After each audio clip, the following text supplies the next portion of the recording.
Hello. Welcome to episode 26 of the Blind Sighted podcast.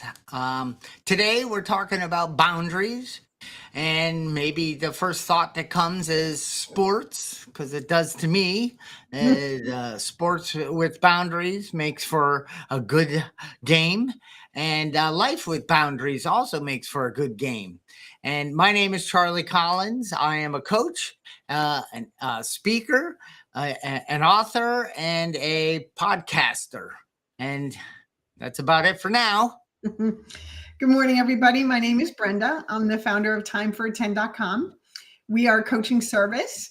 And what we do is we help people change their conditioned thinking by inventorying disturbances and shining a new light on them so they can see things differently and experience more peace and freedom and joy in their lives. And we love doing this, and we love working with people. And I'm excited to talk about boundaries. Very excited. I didn't know what they were for a long time, or I was confused about what they were, but we're going to clear all that up today. So Yeah, me too. It's like, oh, well, you got to set boundaries. I'm like, whatever. I don't even know what you're talking about. I don't like it. Because I have a boundary that I don't want to learn anything. I haven't suffered enough, so shut up. And and I was thinking first, like, gosh, imagine watching a football game or a hockey where there's no wall around the ice. It just continues. And they just skate. They start in like Connecticut and then they're skating and they're in Texas still.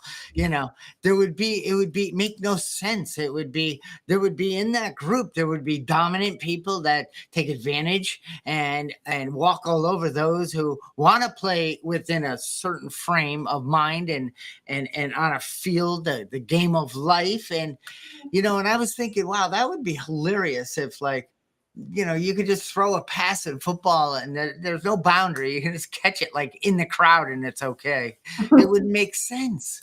It wouldn't add up.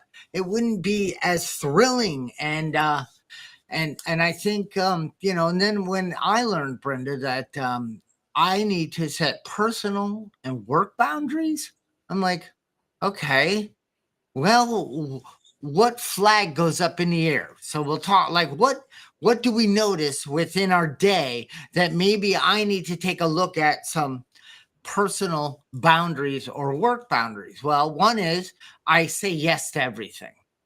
I don't seem to have the ability to say no. Or I do. I think I want to say no, but I don't say no because I want to be helpful. I want to help those people succeed.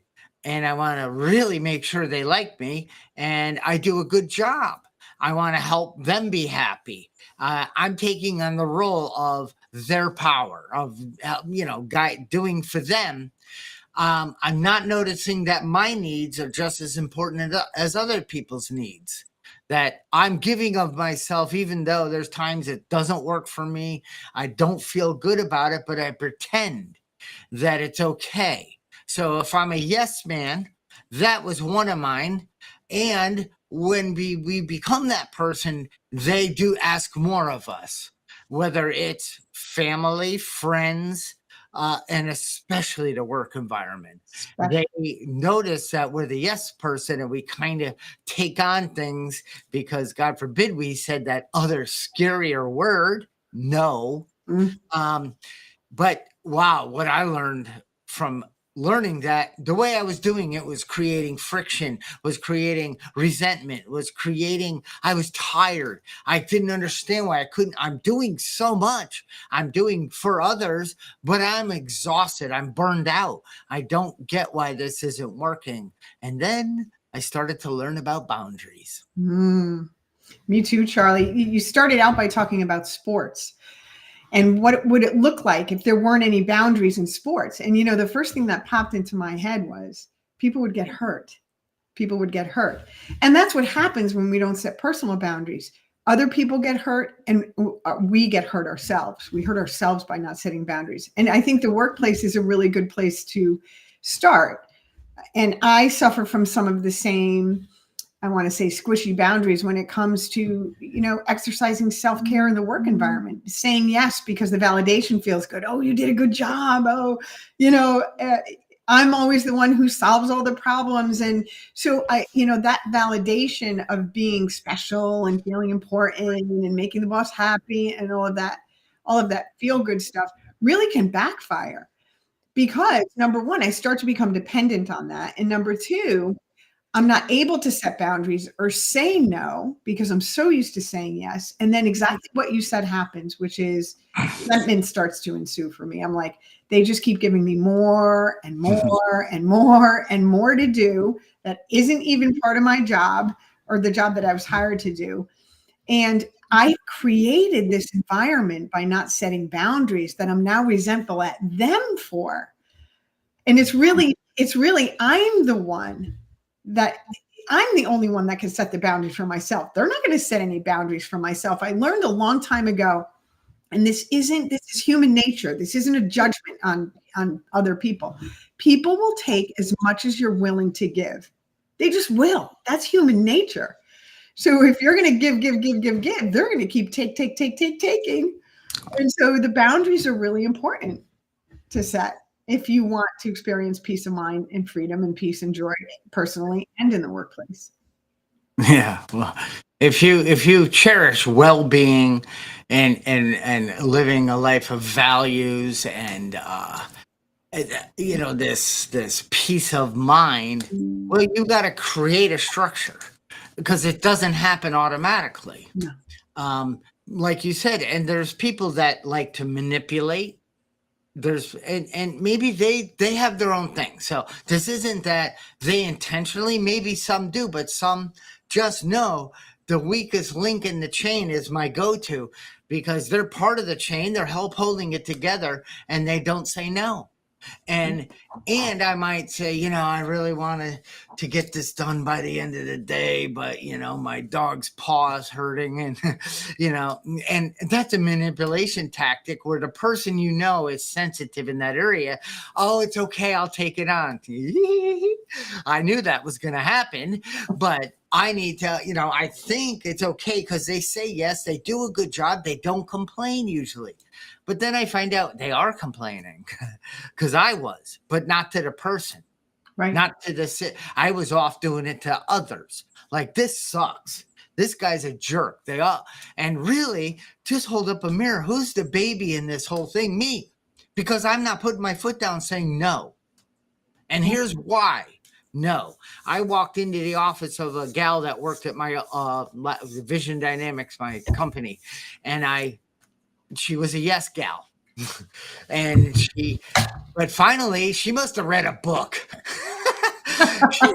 She learned about boundaries, and she said, well, hold on, before I take on what you're asking me to do, we've already agreed upon project A, B, and C, and each of these have a deadline, and I'm moving towards that, and this week is busy. So if you want me to take on project new and help you out on this, that means the other stuff's going to get placed on hold, and I'm not going to meet the deadlines. So if you're okay with that, then I'll allow this. I will take this on.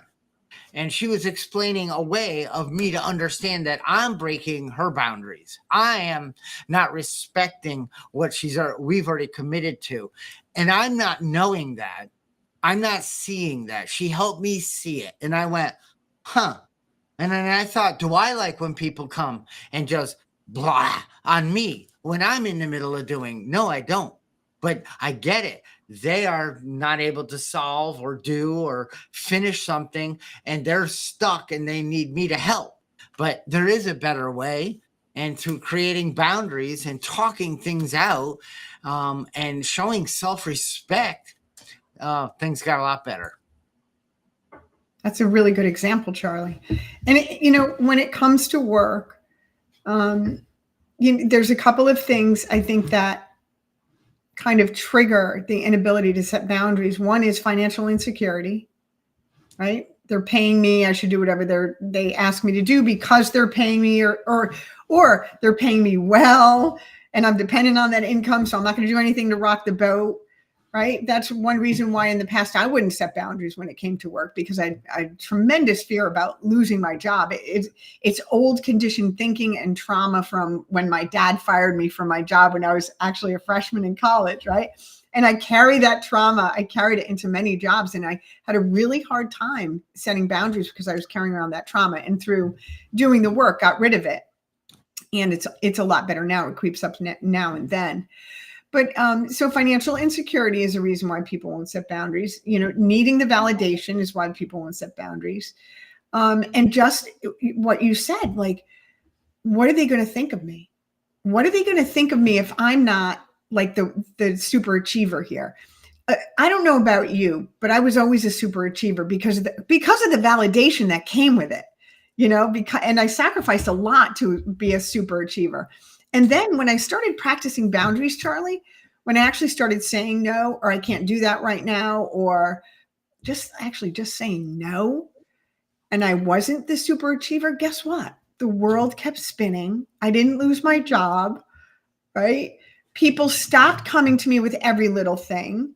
One of the things that I did as a boundary, because a boundary doesn't always have to be saying to an individual to their face, this is not the way it's going to work. Like, one of the things I did is I created a knowledge base. So, because the same people would come to me with the same question every other day. So what I did instead is I built a knowledge base, and I said, I put an article out there, and I sent it out to the company. Here's the article. If you have, if this question comes up, go read this article. And I started doing that years ago. So now the database is full of how to do things on your own, which has helped me tremendously in my job. And for me, I call that a soft boundary. I call it Brenda's Get It Done Wiki. Get it done yourself. Yeah. So, and that's awesome, because when I worked for a company called New England Tennis, and it was net. It was always net on the van. We pulled into this Johnny's Farm Market to say hello a lot, and he'd say, it's the gang from No Education Tennis. Oh, no. And it was because it was true. There were convicts, and it was hard labor work, but I loved it for some reason. But I realized I needed to get in there earlier. I'm legally blind. And if I showed up at the minute, you had to get the van packed and boom, learn where we're going. We're resurfacing 8 tennis courts. You had to bring the tapes, the nails, the hard true, the brooms, the levelers, all the things. I would be kind of flustered in the morning because they could just look around and grab things. I couldn't. So I felt weird in that. And people would be doing for me and all. So I started going in 30 minutes early. But before I left at night, I didn't have to announce this. I didn't need anybody to change in the company. It was a personal boundary. It was a choice. It was a decision. It was discipline. But really, creating a boundary involves that to me. It's not easy. It's a change. It's a new way of thinking to get a different result. And I went in 30, but before I left, I said, hey, where are we going tomorrow? And the owner would say, tomorrow we're going to Easton, Connecticut. We got, 5 green heart true and 2 red clays we're doing. And, and the crew's going to be this and that. And I said, okay, now I know what I need. So I would come in the morning, and I started setting up things and getting ready so I could then just help load the van instead of running around looking for things. But I noticed I started doing this, and the owner or somebody would be there, and they would say, look at this. I have somebody I can dump some things on. Like, hey, now that you're here early, would you mind? I said, well, there's 2 things. I haven't punched in yet. I'm doing this to improve how I approach the day. And secondly, no, I won't do anything else except what I need to do to succeed throughout this day today for your freaking company. I didn't say that, and he said, well, here, let me come back at that. You continue to come in like you're doing, but you punch in. You deserve to get paid for this initiative, this type of thinking. We don't see that a lot around here. and that felt, now I didn't know, Brenda, back then, This was in the 80s. I didn't know I was doing boundary work. I didn't know what I was doing. I was thinking, how can I make it easier on me so I can, because I wanted to fit in. I wanted to be like sighted people. I wanted to be able to show up and produce like they could all day long. Yeah. Yeah. And that is unique for a lot of people to be able to do that. That's a unique approach, what you just talked about.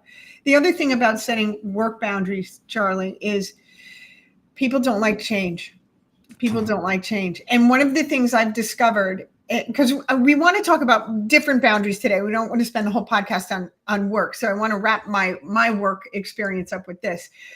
In setting work boundaries, and I've worked for some really big companies. I was trained in IT, so it was an experience to work in IT.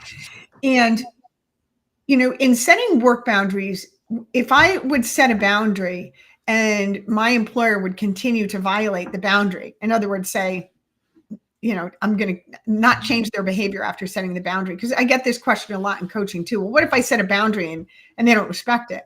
Well, then there's another decision that needs to be made. And that decision that needs to be made for me was, is this the right environment for me? Am I in the right company? Yep. Because that is not a company where I can thrive, where I'm not respected and my boundaries are not respected. And of course, you have to check and make sure that your boundaries are reasonable. Like, one of my hard stops is, I'll give you 8 hours. That's it. I have a full, rich life that I lead outside of this work that I'm doing for this particular company. Outside of those 8 hours are mine. And I choose what I do with that time. You don't get to dictate what I do with that time. And if that boundary isn't able to be respected, then that might not be the right environment for me. And what I found is that there's always another opportunity. When one door closes, another one will always open. You may have to wait in the hallway for a little while, but it does open. I trust 100% that the universe will bring into my awareness and into my experience that which is for my highest good. Yeah, I like that, because personal boundaries, family, friends, relatives, places. If you go to, you're in the Knights of Columbus, and you're in 12-step groups and all that. The boundaries are necessary. And it's like, I don't need to announce. I don't need to. I come and go. I do. But I know my limits. I know where I start to get irritable, maybe a little discontented, and I want to run the show. I want to fix things. Yeah. I want people to act differently. I want you to shut it, and I know I have now crossed my line. And we all have a threshold, right? Yes. We have a good friend, Eve. And Eve taught me about the bar. And not the one that I don't go into anymore. Not the one that I used to go to solve my no boundary life issues and my resentment and my low self-esteem and my waves of self-pity and depression. That was the bar I went to ease that pain. But no, I'm talking about the bar of life. Like I think of a pole vault or a high, we just had the Olympics, and I pole vaulted in high school and I stunk. I did it because it was the easiest sport to do. And, but anyway, I think about the bar, and as I was sharing and Eve reminded me that I set the bar really high. And I have a boundary, almost a limitless boundary for me. Like, I don't cap it. I put it. Why was I doing that?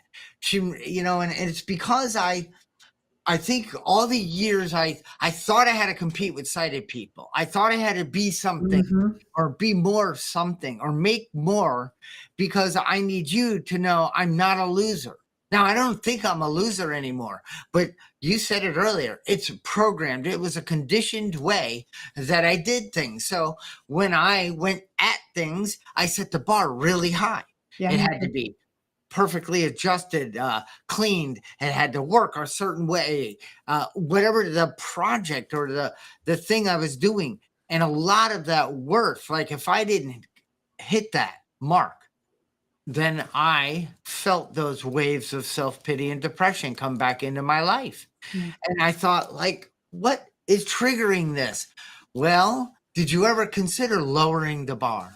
If you can't pole vault 10 feet 6 inches, did you think maybe going down to 9.2 and try to clear that and do that successfully every day for a while? Then you maybe raise the bar a little. But if you're always trying to hit a certain 12 feet and you can't do it and you just start giving up, or you start blaming, complaining, rationalize, justifying, defending why life sucks, and making excuses all day long, we think you don't have boundaries. I like that about lowering the bar and trying that on for size. You know what that reminds me of, Charlie? The first time I started getting comfortable with saying, I don't know, and the world didn't stop spinning. I don't know, or asking for help, right? It's, lowering the bar to something that you can achieve and at the same time experience comfort. Like, you're not super achieving, you're not throwing yourself out there, you're not driving yourself crazy, you're doing the best that you can. That's really lowering the bar, is doing the best that you can, not how you think you should be doing. I should be doing X, Y, and Z. I should be putting in 10 hours or 12 hours a day like the guy next to me does. No, that doesn't work for me. So the bar is what really works for you. And so part of being able to recognize what works for you is you have to take the time to get to know yourself, to just observe, how do you feel when you're shooting for the stars in whatever it is that you're doing? How does it really make you feel inside? Are you all excited about doing that? Or are you feeling under pressure? Is your blood pressure rising? Is your heart racing? Are you reaching for sugar and snacks to get through the day, right? These are all little things that can tell you whether or not this is working for you or not, to pay attention to how you're responding to the environment. Most of us don't even stop to pay attention to how we are reacting and responding to the environment. We just kind of blow through the day. Do you ever sit down when you used to work for companies, you sit down, you start going, and the next thing you know, it's like noon, it's time for lunch. So where are you during that time? You're just doing. And when you're just doing, what Bruce Lipton calls that, he's like the father of epigenetics. He said, when you're just doing like that, your subconscious brain is running the show. That 0 to 7 years of programming is running the show because you're not paying attention. When you're not paying attention, that's running the show. And boy, that's a scary show for me when that's what's running it. Yeah. And the bar, again, is basically boundary. It's a boundary. It is. It's nothing more. It's just, I can see it, but I realize that it has to have one on the side, each side, and the bottom. It doesn't mean I need to live in a box. It means I operate well, knowing self as I go through the day, as I go to a certain party. You know what I mean? It's just sometimes there's all different kinds of people and attitudes, and there's toxic people, and there's joyful people, and there's people that aren't afraid to say, I don't know, and I'm figuring this out. And there's all sorts of people. There's awake people that are present, people that aren't full of anxiety and stress, and they're just, they know they can do what they can do in a day. And I didn't know all that. And it doesn't mean I know all that either at the same time. I trust my senses. I trust that it doesn't feel right. It doesn't smell right. It doesn't taste right. It doesn't sound right. And each of our senses activates different centers of our brain, our visual cortex, and this is this is what really develops our self-respect and the character of us. And I've been really honing in on senses lately. And I tell you, I was working on a chainsaw. And what does this have to do with a boundary? Well, I do it the way I do it. And I'm working on it, but I'm not looking because I don't need to. Why? Because my hands do the looking. They're sending the information from my fingertip to my brain and creating an image. So I know what I'm doing. And as somebody working or might be like, they want to get in, they want to take charge, they don't understand. Let me do that for you. Let me show you, let me help. And it's like, I am perfectly doing fine inside my boundary that works for me. And and I get it. It doesn't make sense to somebody, but I trust and rely on these senses and the guidance of my internal system, that the flow of my day, the flow of my relationships, and my impact I'm making, something's working when I'm within the guidelines of the approach that I want to take to move through the day. And it's not selfish. It's not I'm thinking of me only. It's not that I'm more important than you. It's none of that. Mm-hmm. So we're starting to get into more of the relationship boundaries. And this is a really good segue into that. You know, there's some beautiful tools that I have learned in how to navigate relationships that I had no idea about before I started learning about all of this stuff and doing the work. And the work for me started with inventorying my disturbances. And that's where all of my squishy boundaries came up. Like, oh, I'm not having boundaries here. I'm not having boundaries there. If you're not having boundaries at work, you're probably not having boundaries in personal relationships either. It's kind of a mindset. So I was with somebody the other day and they were sharing a situation with me, right? And they said, what do you think about that? So they asked me a direct question. What do I think about that? And I answered the question. And then they started arguing with me about my answer, right? And I said, okay, that's it. I said, okay. Like I did not engage with the argument because, you know, and this is part of what comes into your awareness when you start practicing boundaries, is you start to see the hooks that people throw out. Like, this person wasn't looking for my advice. Clearly, they were not looking for my advice. They were looking to engage in some kind of debate because they really wanted what they had just said, what they had just explained to me. They really weren't looking for feedback. And so when I said, okay, they were kind of offended. And I asked, well, why are you offended? Well, why did you just say, okay? I said, because I don't need to be right. This is your decision to make. This is your experience that you're talking about. I don't need to give you a different suggestion for an experience that you're not open to hearing. It's just, and it was no judgment there whatsoever. And I had a second conversation with someone this week who asked me what I thought, you know, do you think this is right? And I told them this had to do with something technical. And I told them, and I had the same experience. They started arguing with me about it. And I said, you know what, you're right. It's a great idea what you just put out there. It's a great idea.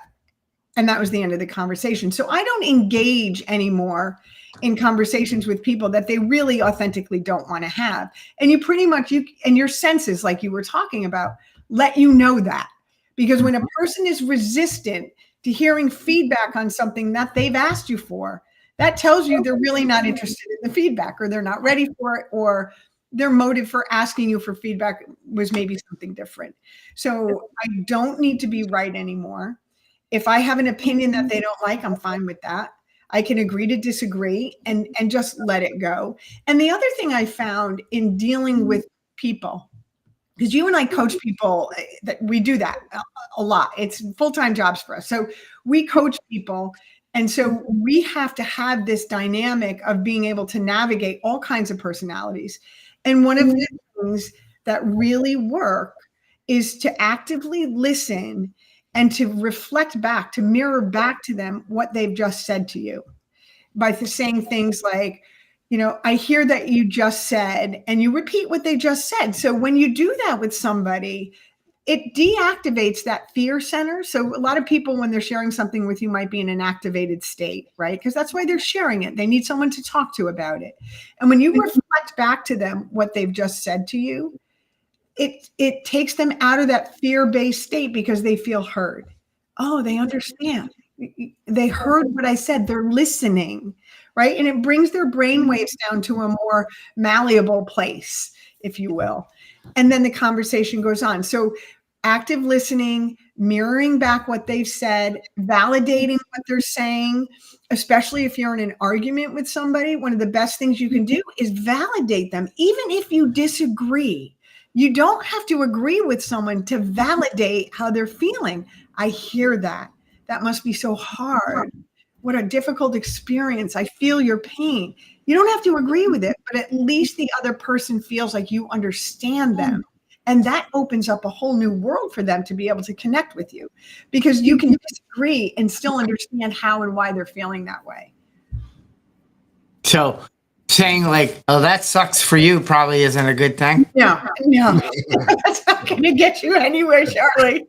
Or you're wrong. Or no, that's not the right way. That's the stupidest thing I heard all day.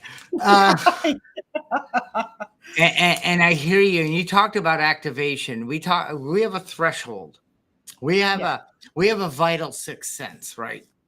And it's a spiritual energy. It's hard to deny once you tap into it.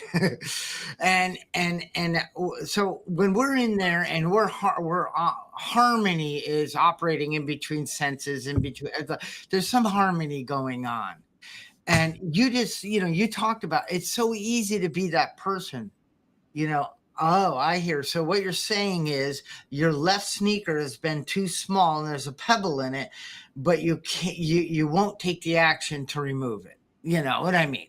Like you see the problem, but you're not willing yet to take the action. So I validate that. And I just say, I can relate. I had one in my right shoe, and then you say, but what happens is when we don't do that, or they're already activated. You mentioned the word activated. And just for people, activated means there's a threshold we operate in life. And when we pop over it, we drop into a lot more self-will. We start basing decisions out of anger. We base decisions that we want to be right and you're wrong. Something happens. We all know that anger, that mind that says things that I wish I didn't. Dang it. And Brendy, what you're saying is we know the person's up there and we just help bring them back down. Yes. Where they have the sense, they have the willingness to look at and be a part of a conversation. Yes. And it is possible to feel better, do better, and think better from this situation that we're discussing, right? So yes. And that's where we talk about activation. Activation could also be our nervous system and things that we will get into throughout the many weeks ahead of this podcast. Yes. But I just wanted to, because I wouldn't know what activated means. Like I'm activated, but I do now because I know when I am activated. You and I are people that once activated, maybe we stay in it, but then we realize it and we do something to bring it back down. Sometimes I can do it on my own by some breathing, some getting back in behind my boundary, noticing I stepped over. I wanted to fix something. I wanted to control the situation. And then I realized I've activated, you're activated, and together that is not pretty. No, it's not. So I want to thank Trish. She said it's anger is blinding, and she likes us explaining activated. So activated when we're in a triggered state, when we're afraid, when we're not feeling safe.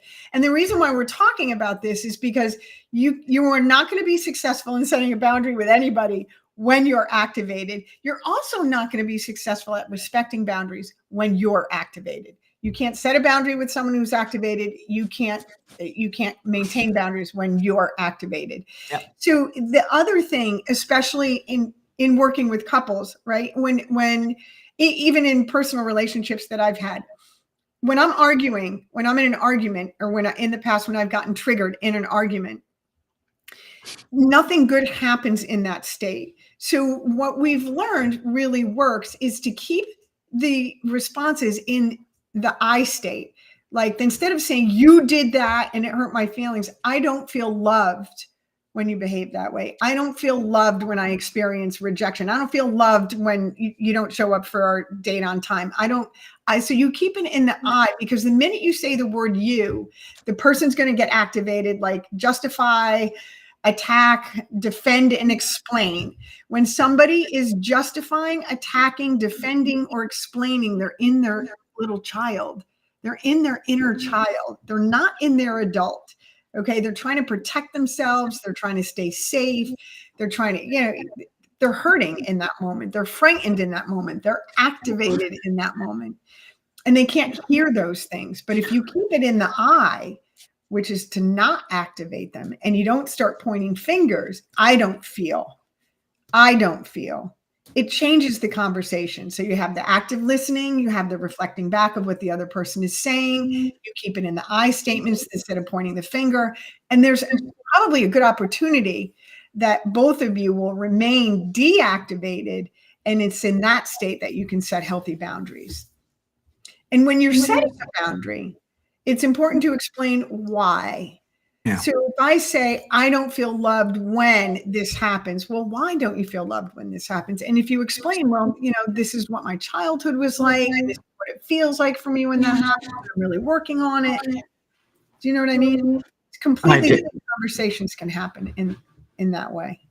No, I do. And then it's like, oh, I didn't realize that. And I have no problem working in that boundary with you. And wow, thank you for sharing that way, because this is something I was not seeing because I was thinking differently. And it's like, and I say that's a really good way to look at it. Thank you. That's something I would never have said in the past. My thinking was that's a stupid way to look at it. Because it's not my way. Right. I mean, how dare you think differently than me? That's so dumb. Oh my God. Charlie's Boundaries. That's going to be my next book. Right. So Trish says, don't make decisions or take actions when activated. And that is dead on. How many times, Charlie, have we had a kerfuffle, I like to call it, a kerfuffle with somebody? And 24 hours later, we're thinking about it. And we're like, oh my gosh, how did I get so upset? Why did I get so upset? Why is that such a big deal? Like the next day when I'm not activated, I'm like, oh no, because you're not in your right mind. When your amygdala, your fear center is activated, you're in protect mode. You're in, the caveman running from the bear mode. It's like, it really is that experience. And thank God we have that in us. Mm-hmm. But we pull it when it's not supposed to be activated quite too often. There's people that are almost 24. I mean, they don't sleep well. They're in it throughout the day, and your body's going to break down because that's a temporary state to protect us. Yeah. But life worse lived, I always say life best lived is life by design. Mm-hmm. And that is not, that is, well, I don't want to go too deep into that, but I want to tell you, once I was having an argument with Molly. You can say her name. I know. She's probably not listening because they're at a tag sale. But anyway, I was, whatever. And I'm right. She's right. I'm right. She's right. I'm right. Okay. And it's like, now it's like you said, I'm protecting. I'm threatened by this predator in my house, and I'm going to dominate this. And the phone rings. Hello. Hey, how are you? Hold on, I got to finish winning. But it was amazing. I'm like heated, and then the phone rang, and I was okay. Hey, what's up, man? I wouldn't dare want you to know it. I'm in a shouting match. And then those would turn into storm away. And before I slammed the door, get the last word in, shut the door, don't hear you. And it's like, that is so mature. But that's the best I can do when I'm activated. Yeah. When I've lost control of my own mind. Yeah. I am now getting, and you were saying the inner child. I'm like, you know what you could do with that inner child? Kick it in the ass. No, You know what Charlie, I I mean? love on it. And you're like, we got to look at that. That we got to nurture that. We got to see, because we got to then notice that guy, that guy that was diagnosed at a young age with an eye disease and declared legally blind at 13. In that trauma, that guy has made lots of mistakes in his older years of life. And I found that out. And I tied it up, and I saw where it was, how it was affecting me, when all along I didn't think. I thought, it didn't. Oh, yes, it did. Yeah, of course it did. Oh, Trish said, anger is what? Blindness? No wonder Blinding. No wonder I can't see. Ha, ha, ha. That's not the truth. So, you know what, Charlie, you talked about winning and being right. And one of the things that I try and do, two things I want to say. Before I say that, one of the things that's really helpful is your body will tell you that activation is beginning if you pay attention to your body. It's somatics is what it's called. And so your body's an antenna. So it receives the energy from the other person before your brain even has time to process it. Right. So when you start to get activated, if you start paying attention to your body, like I usually feel it in my solar plexus, right above my belly button, right? It just kind of feels funny, like not necessarily butterflies, but I feel a sensation there. That tells me I'm getting activated. So I know instantly that I need to do something that's grounding, whether it's the breathing exercises that we've talked about, or just walking away, going into a different room, getting away from that energy for 10 minutes and coming back into the conversation. These are all things that I've learned to do when that alarm system goes off. I pay attention to my body. And the other thing is, if you play the tape forward and you think about it and you just say, okay, I'm right. Let's just assume in this disagreement that I'm right. Okay, so does that help at all in the conversation? No, it doesn't help that you're right. It doesn't matter that you're right, or that even if you're not right, if you believe you're right, you play the tape out. Okay, you're right. And how does that help the other person? How does it even help you to be right? It doesn't.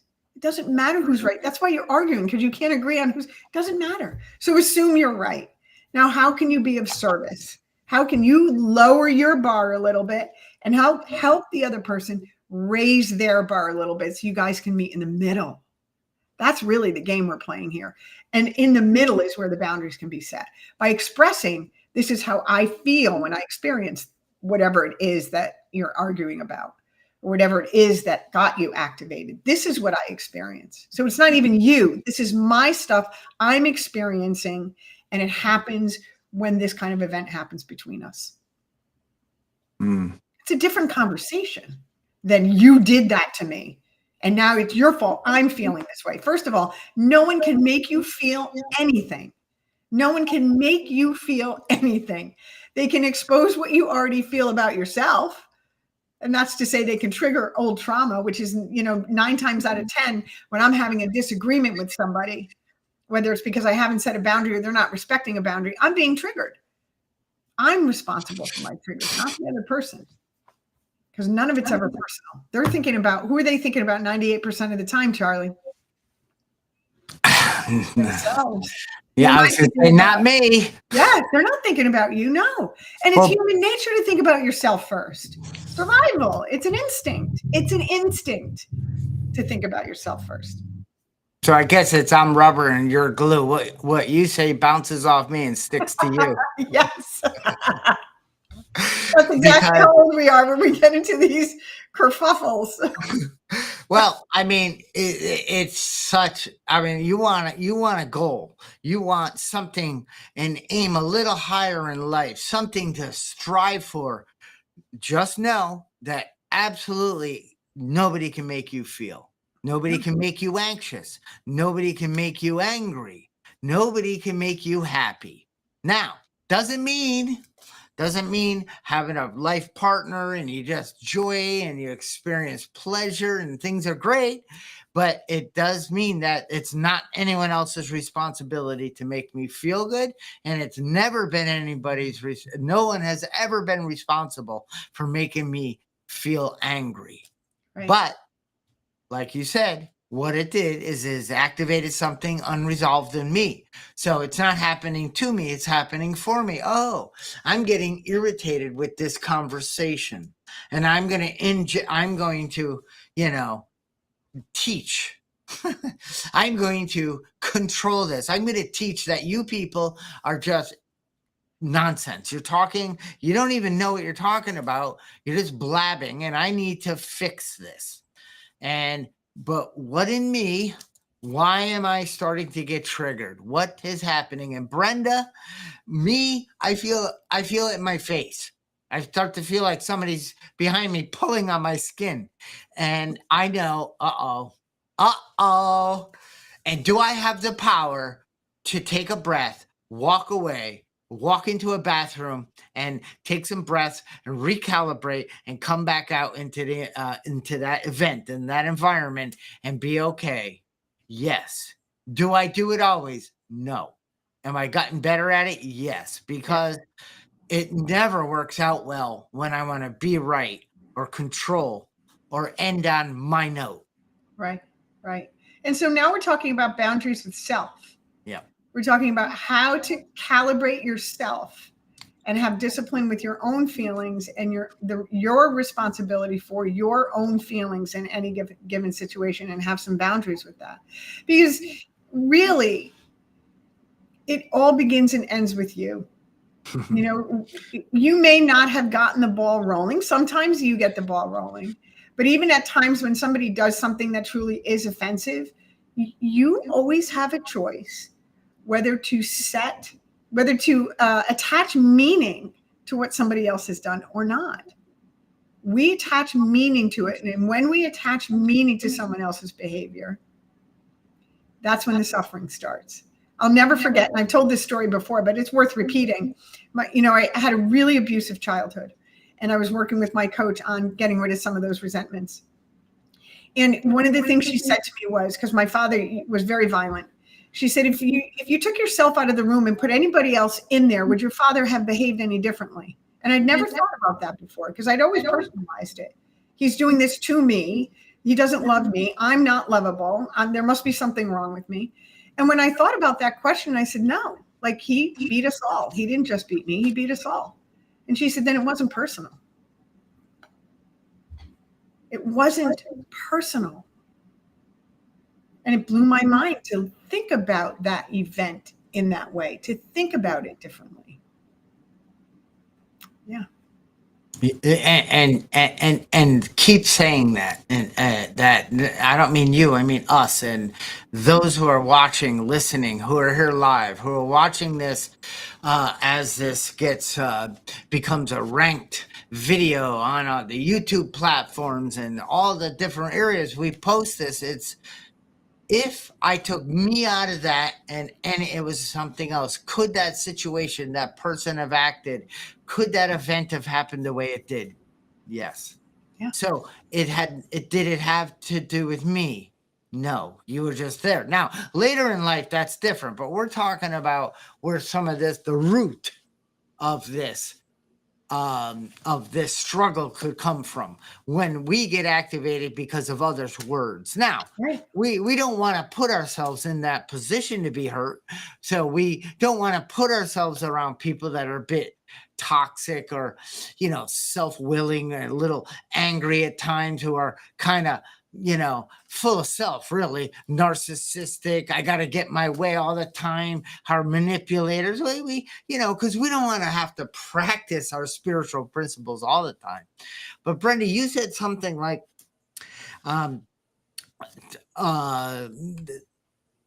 I feel that it's a spiritual sense. Like, where do we feel, like in our bodies and all? I believe it's my spiritual center that first receives that information. You say it's an antenna, and I know what you mean, and I know that. I shouldn't say I believe it. I know it. Yeah. because I know, because I've experienced. So when I initially feel that disruption in my body, it's like, you're going along in the boat and whoa, you hit a wave. Whoa. Where did I feel that come? I mean, when did that come in? How did that disrupt my spiritual knowingness, that vital sixth sense? And am I going to take responsibility in this moment? You don't have to think of all this. It becomes natural. Like, oh, there it is. Oh, let me take a breath. It's not like hold on, you guys, I got to pull out my notebook. Okay. Step 1, step 2, then do a 30-minute yoga session, call 14 people and explain it. Forget about it. That's not what we're talking about. No, it's your early warning system goes off. That's your body. The early warning system goes off, and you just learn for your own well-being to respond differently. That means, uh-oh, right? So what do we do when we hear an uh-oh, right? We go and get centered again. It's really that simple. And it kind of does happen naturally. So, any more chats you got to look at? Yes. I wish everyone understood that no one can make them think, feel, or act in a certain way. Yeah. No one's that powerful. And thank you for that reminder. A lot of people talking about bad energy. That's a really good point when you're around bad energy. Let's talk about that for a minute when it comes to boundaries. So we talked about boundaries with work. We talked about boundaries in relationships. We talked about boundaries with self. Now, what about those people? And it's Trish who's talking about bad energy. Thanks for that. That are kind of impenetrable when it comes to boundaries. I've had some experiences, right, Charlie, with that. With people. So what do you do with somebody who is not respecting boundaries? Oh, you're asking me? Yeah, I mean, I'll share on it, but I'm asking you. I would terminate the relationship. Just come right out with it, Charlie. Exactly right. You walk away.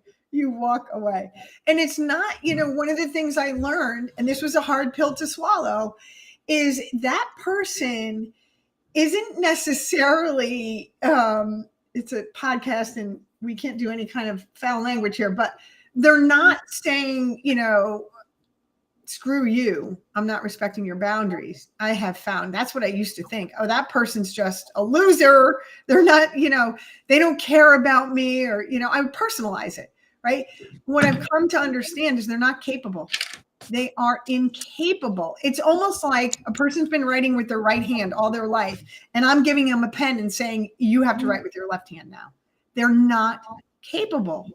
And that was a hard pill to swallow, because I'm capable. When somebody says, that really hurt my feelings, or that was insensitive, or, this behavior really bothers me, I'm the first one to be like, oh, wow, man, thanks for pointing that out. I'm going to work on that, because not necessarily because I want them to be happy, but I want to be the best me I can be. And 9 times out of 10, when someone is bringing me something, they're right, because I'm open-minded to it. But the person that isn't, I have found, isn't capable. They cannot do it differently. And so there's a lot of relief in understanding that it's not about me. They just can't do it. My father could not have behaved differently. He wasn't capable. And we're going to definitely do a podcast on energy sometime, because and one of the big books, the big book, shoot, I gave it away. But anyway, it says, it's not what can we take from the occasion. And that's when I have a bad energy, when an energy of, I'm here, everybody notice me, come say hi to me, and tell me why I'm here, making me happy, make this a good occasion for me. It doesn't say that. It says, what can we bring to the occasion?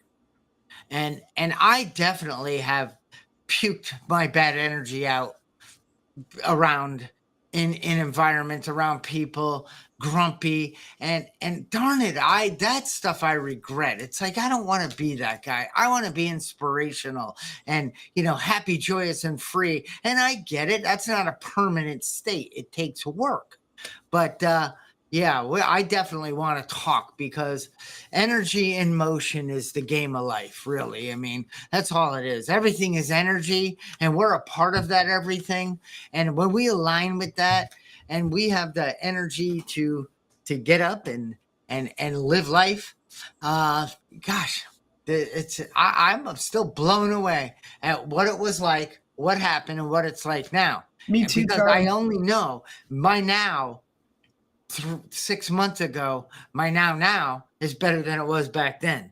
And I've had some heck of hard times, very difficult year with deaths and losses and traumas and resentment and anger and loss and lack of and I now today, as Brenda, you asked me in the beginning of this call, when we were getting ready, and we were aligning our energy. You asked me, I said, I'm feeling that I'm getting back more into the flow. I'm getting connected. I'm feeling content. I'm not fighting. I have stopped fighting anything or anyone, at least for this morning so far. It's a great place to end, Charlie. This flew by. Maybe we should do another one on boundaries. I mean, we tapped into a lot today, and it was good. This was a good podcast for me. And for me too. Hey, you know what? We can't keep it unless we give it away. And we give it through our coaching programs, through our podcasts, through group coaching on Time for a 10. And I will be launching a new website very, soon. I'm not telling you when because I haven't but it's in process. I will be getting back out into the market, speaking and doing more. Because the time is now. The time is now, Charlie. I'm aiming higher, I'm documenting, and I'm sharing the journey. Beautiful. Beautiful. And peace out to all you podcasters. Hope it helped somebody today. Thank you to everyone who came. Thanks, Trish, for all the questions and great comments. Have a great weekend. Yes, you too. Don't want to forget this before I go. Please like, subscribe, and do whatever that says. Share. Bye-bye.